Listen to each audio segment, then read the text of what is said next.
lanjut pada hadis yang berikutnya.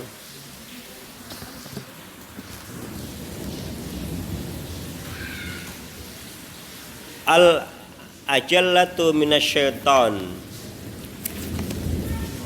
bahwa al-ajalatu, bahwa sikap tergesa-gesa,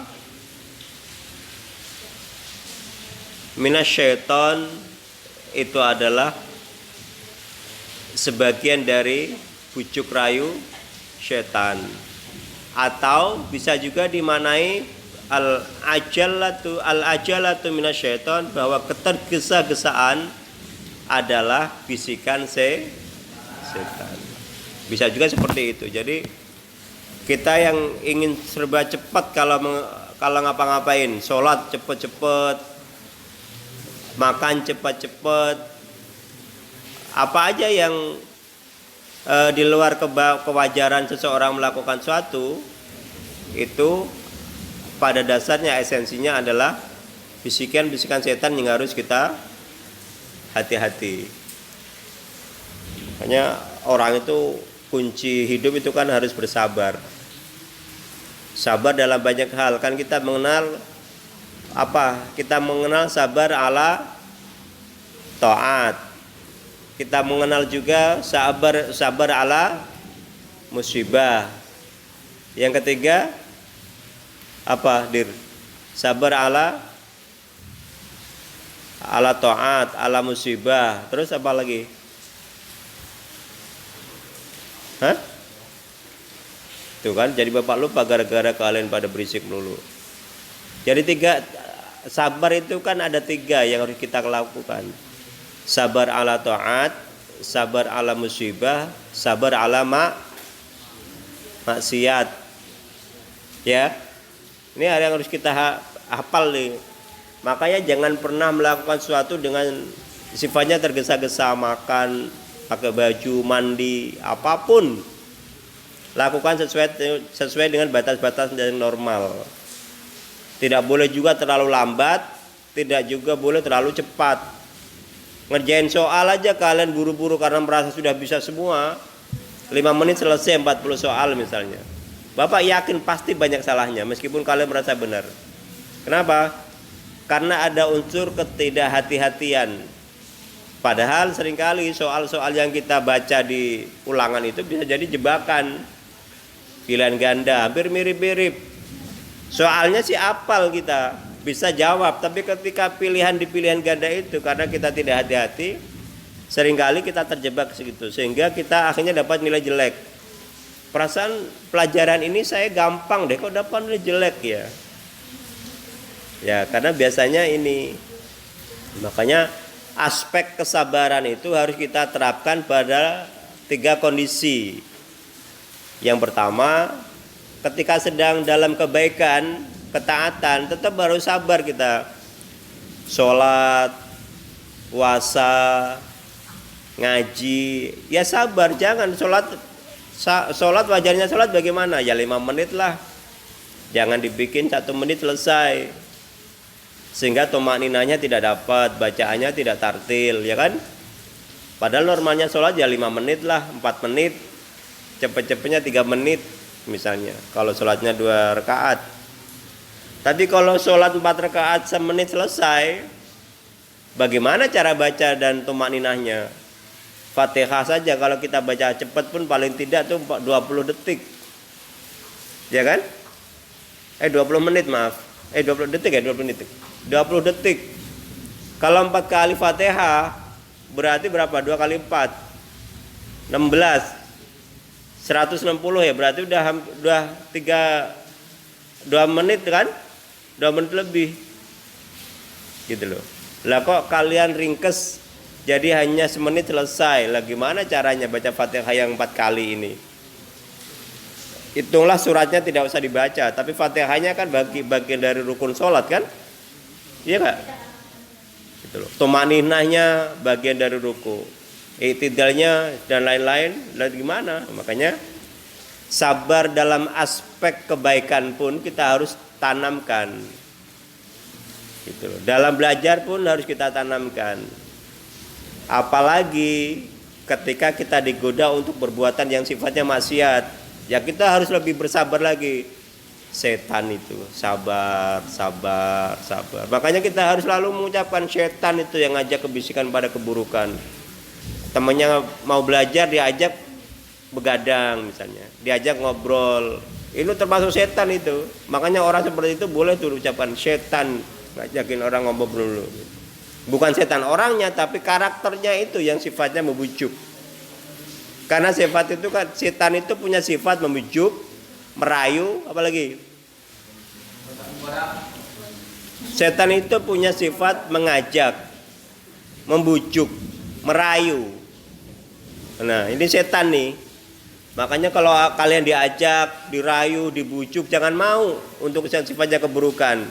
Kalau dibujuk kebaikan boleh, wajib malah. Gitu. Karena setan itu makhluknya tidak tanggung jawab. Ketika kita sudah diajak mau dalam hal keburukan, ketahuan, dia pura-pura lepas tangan. Ketika kita sudah terjerembab, kena bujukannya, ajakannya, kebujukannya sudah kena rayuannya, sudah mabok kita, ketangkap orang atau sudah maling, ketangkap sama orang, baru kita nyesel. Setannya kemana? Nggak mau tahu dia. Tinggal kalian aja babak belur sendiri atau bodohnya sendiri. Makanya jangan mau dibujuk rayu oleh setan model begini. Karena sekali lagi karakter setan itu, pertama dia mengajak, yang kedua dia merayu, yang ketiga dia membujuk untuk keburukan. Dia mengajak, misalnya, yuk kita ngobrol yuk. Padahal waktu sholat sudah nih, udah ke bawah nih waktu sholat. Setelah diajak ngobrol, kita udah dapat ngobrol sama teman kita dirayu lagi. Ternyata obrolannya asik ya, ya kan? Setelah kita dapat diajak ngobrol misalnya, sehingga lupa waktu, sudah ketemu obrolannya, kita merasa nikmat, enak ternyata ya, ngobrol, lupa waktu, ya kan? Setelah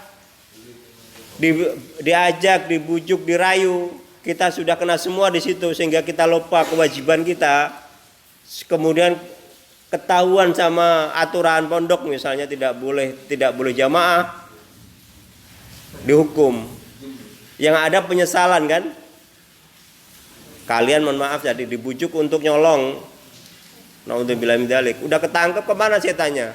Jadi benteng enggak? Membela kita enggak? Enggak.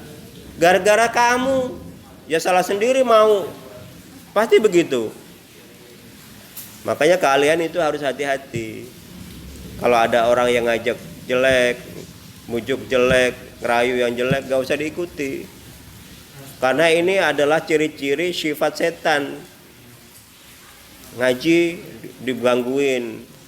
Ciri-ciri nih sifat setan yang nempel di kita. Makanya jangan mau ada sifat setan yang nempel di kita. Kenapa? Karena kita sudah berikrar dari zaman Nabi Adam kan, bahwa setan ini ya musuh nyata kita. Masa kita bersekutu? Paling tidak bersekutu dengan sifatnya. Kalau bersekutu dalam konteks fisik kita gak mungkin. Karena setan makhluk gaib, kita makhluk nyata. Tapi setan sifatnya selalu ada nempel dalam diri manusia. Itu yang selalu membujuk tadi, merayu tadi. Makanya aspek kesabaran itu harus kita terapkan dalam 3 hal. Dalam kebaikan kita harus tetap bersabar untuk menjalankan dengan tumaninah. Dalam aspek maksiat kita harus lebih hati-hati untuk berani berkata tidak. Dalam aspek musibah kita juga harus tetap sabar. Ingat bahwa semua musibah ini adalah atas takdir Allah. Bapak ibu kita meninggal, nggak usah kita meratap sampai seminggu nggak selesai nangis, sampai bajunya disobekin, gulung-gulung, ya kan? Nggak usah bersedih boleh, tapi harus kita ingat bahwa semua musibah yang kita alami adalah bagian dari takdir Allah. Makanya harus kalian ingat, sabar harus kalian lakukan di banyak hal. Setidaknya di 3 hal tadi. Dalam kebaikan kita tetap harus bersabar supaya dilakukan dengan baik. Apalagi dalam maksiat kita harus lakukan untuk berani bersabar menolak untuk kita lakukan. Ayo, enak ini, manis. Ganja ternyata bikin enak katanya. Apa arak lagi bikin, pokoknya enak deh, bikin nggak inget apa-apa. Yang ada kita seperti masuk surga. Bohong. Karena itu setan ya begitu. Setan laknatullah ya begitu, membujuknya manis banget. Ya kan? Diajak ngojok sama cewek. Nah itu termasuk, coba ya kan? Dirayu-rayu, giliran sudah nanti naudzubillah min dzalik, sudah kejadian baru nyesel. Kayak kemarin di koran, orang pacaran nggak mau nikah sampai punya anak digugurkan sampai 7 kali, janin digugurkan, baru beritanya. Nah, hal-hal seperti inilah yang harus siapa yang tanggung jawab? Dia hanya nyesal setelah ditangkap polisi, dipermalukan sama masyarakat, baru nyesal. Ya kan? Padahal udah diwanti-wanti oleh lingkungan, oleh agama. Ada caranya ketika orang memang sudah saling cinta, sudah sama-sama dewasa, ada caranya nikah. Ya kan? Bukan hubungan gelap. Ketika sudah terjadi sesuatu, kabur. Setannya hahaha, rasain lu, kan begitu. Makanya inilah yang harus kita lakukan. Setan itu ya begitu, selalu ngajak hal yang sifatnya sederhana, yang ngajak buru-buru. Nggak apa-apa, sholatnya cepet aja, karena temen udah nungguin mau main gaple di pojokan. Nah itu setan tuh, gitu. Ya kan? Sholatnya nggak apa-apa deh, sholat tapi sebentar aja, itu setan tuh, bener tuh. Seperti nyuruh baik, tapi sebenarnya enggak. Gitu. Sholat juga begitu, kayak burung kuntul yang di laut-laut itu kan.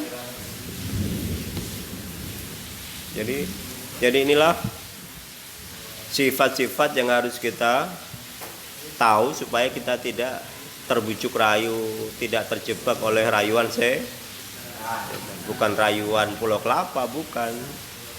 Tapi rayuan setan tadi. Apa karakter setan tadi? Sifat setan pertama, mengajak, merayu, membujuk.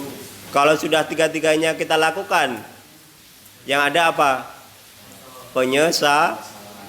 Sudah nyesel, setannya kemana? Makanya kalian yang tidak punya tanggung jawab berarti sifatnya seperti setan. Bukan ke situ loh, ke situ aku loh ya. Karena nggak ada orang di situ, kalian bukan setan kan. Tapi kalau punya sifat begitu berarti karakter setan nempel di kita.